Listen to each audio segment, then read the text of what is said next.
let's talk about putting kayaks on top of cars.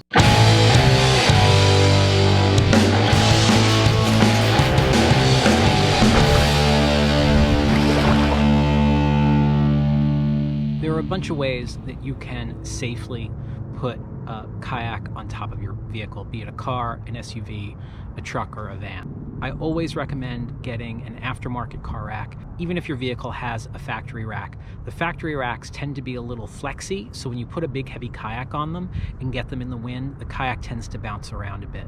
Once you have a rack on your vehicle, there are 3 different ways that you can mount a kayak to it.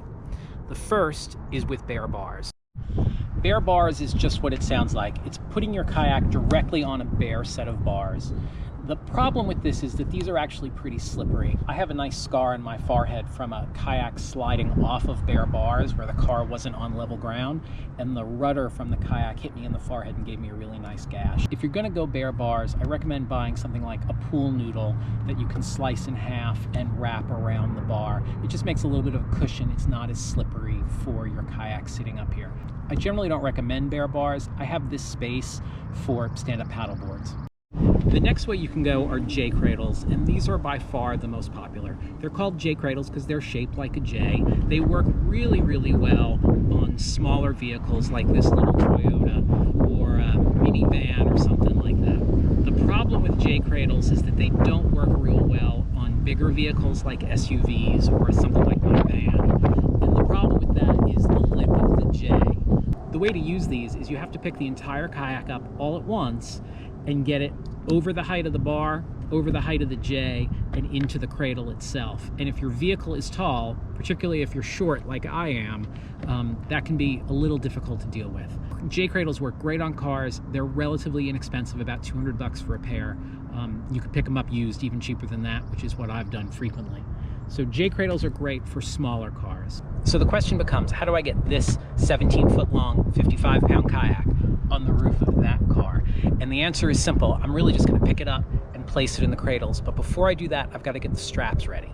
I'm going to set up the straps so that they're going through the top of the cradle and string out the back of the vehicle and the front of the vehicle, so I can reach them after I put the kayak in the cradle and then pull them around the boat and secure them. Then I'm just going to pick up the boat by the cockpit and place it inside the cradle.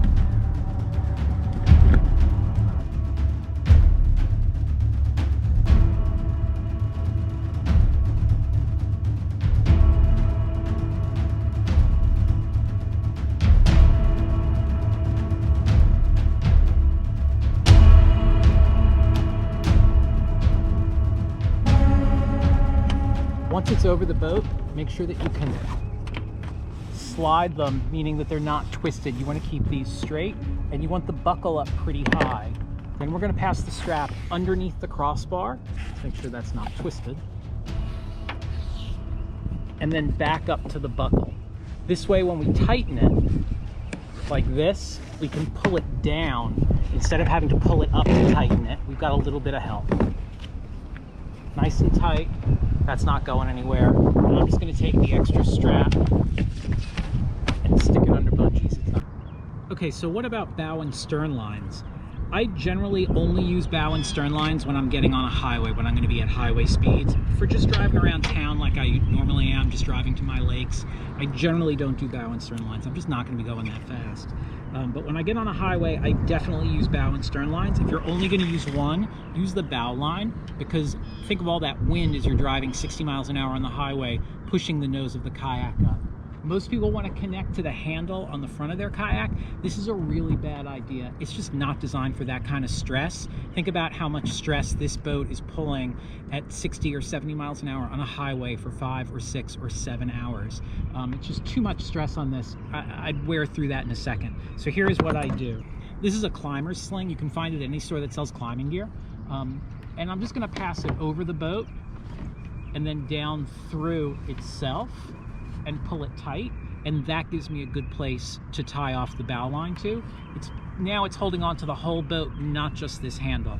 And then I'm going to connect it using the ratchet straps that came with my Thule rack. I like to use this piece to connect to the front of the car. This goes inside the hood with just this part sticking out, and then I can connect the other end of the ratchet strap to it. On the back of my car, I try and find something metal like this.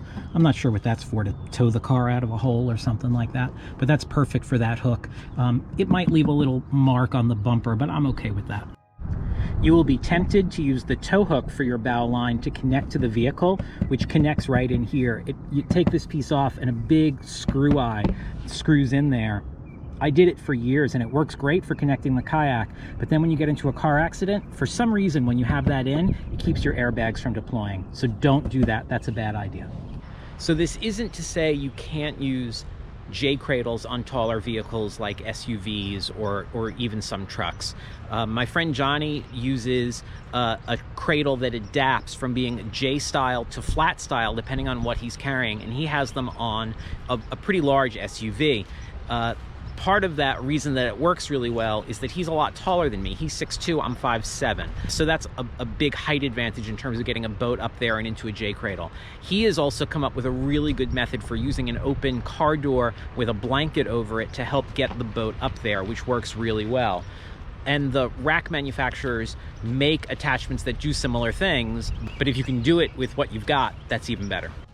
Okay, so suppose you can't lift your entire kayak over your head and put it in J-cradles, or suppose your vehicle is too tall to make that work, or you're too short, then you want to go to flat cradles.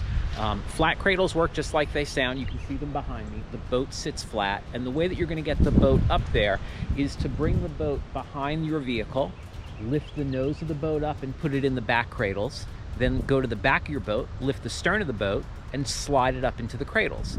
And so that's pretty much what I do on my van, but it's much easier on, say, an SUV or a four-door car or something like that. If your car has a really deep trunk, the flat cradles can be a little problematic because the trunk gets in the way when you're trying to load the boat up there. So this is how we load my kayak on the roof of my van.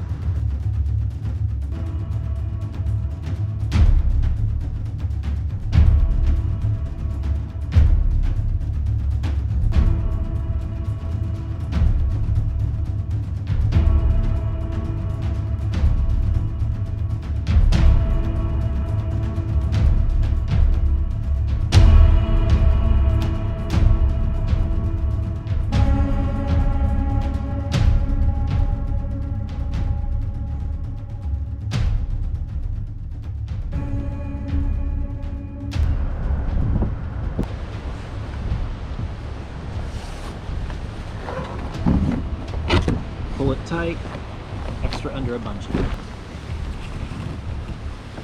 Around the bar.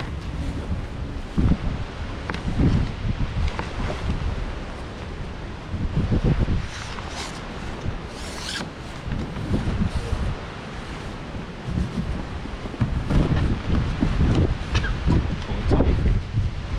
And with this one, extra under here, just to keep the buckle off the boat.